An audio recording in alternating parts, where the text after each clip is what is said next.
Donald Trump just got hit by a breaking news bombshell. Reporters uncovered a secret secondary Twitter account that made some extremely controversial posts. I'll get into all of that in a second. But first, let me tell you a brief backstory. Over the past few weeks, a story has been bubbling just under the surface. Most people barely noticed it at first, but those who did felt something wasn't quite right.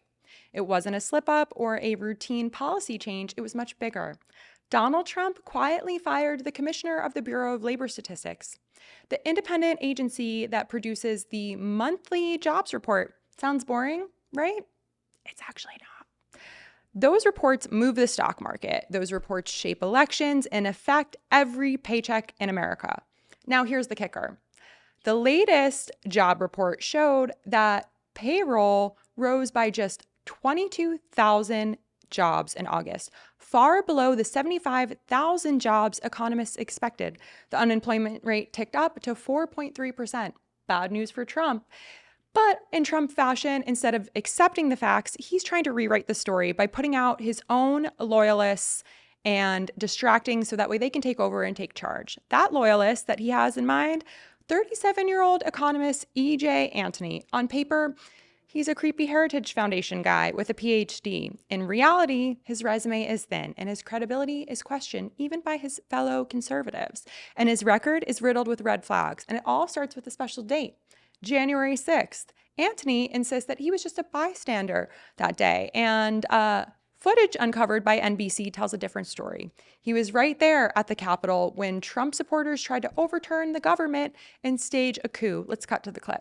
4 days ago, but it's already been a full week's worth of controversy for President Trump's pick to lead the Bureau of Labor Statistics, E.J. Antony. The latest newly surfaced videos of him mixing in with the crowd outside the Capitol on January 6, 2021. Antony declined to comment, but the White House says he was simply a bystander who wandered over after seeing coverage on the news. Let's bring in NBC News Justice reporter Ryan Riley and Stuart Stevens, who served as chief strategist, for Mitt Romney's 2012 presidential campaign. Welcome to both of you. So, Ryan, what more do we know about his presence at the Capitol on January 6th? Yeah, so there's no indication that he went inside, we should say off the bat.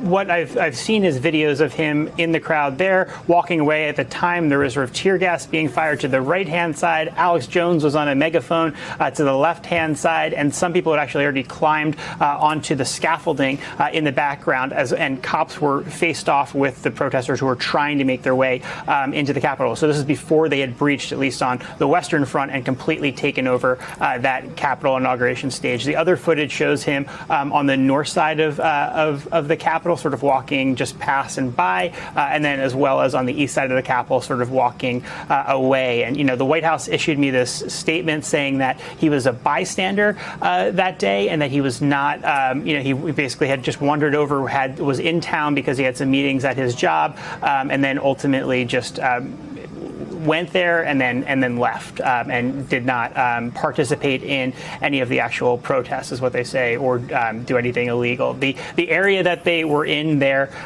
was restricted, but the barriers had likely been removed by the time that he had actually.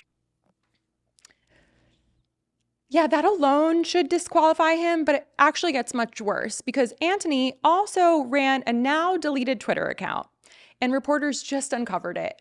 What did he post there exactly, you might want to know?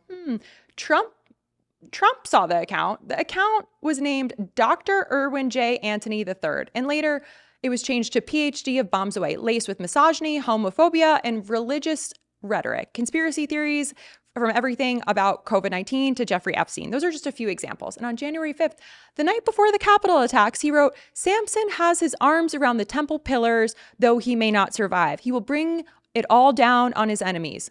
Fucking weird. And when COVID hit, he claimed that China had deliberately manufactured the virus, asking how many nuclear bombs the U.S. should drop on China if it were true.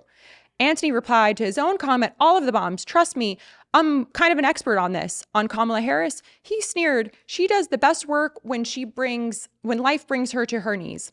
Disgusting. He mocked Chrissy Baisley Ford, calling her Miss Piggy. He called feminism a scam. He dismissed queer people as disoriented, and he retweeted content from far-right influencers and even engaged with QAnon hashtags. This wasn't him trolling as some anonymous kid in a basement. The man was working at a conservative think tank, and he's now nominated to run one of the most important nonpartisan agencies in our federal government. Even other conservatives are calling him out.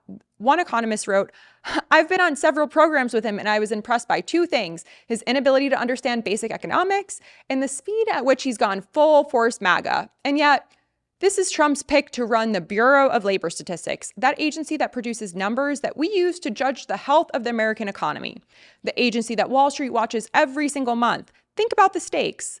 If Americans can stop trusting those numbers, think about how jobs data is being manipulated to serve Trump's agenda. Markets could collapse, businesses could freeze, ordinary people will continue to pay the price. And if you've resonated with this video, I'm going to ask you to subscribe. I'm also going to ask you to subscribe to my personal YouTube. I am Lauren P. That's Lauren like Lorena without the A. And that's where I'll be posting bonus content and episodes. And so grateful to have you. I'm about to show you some footage that will make your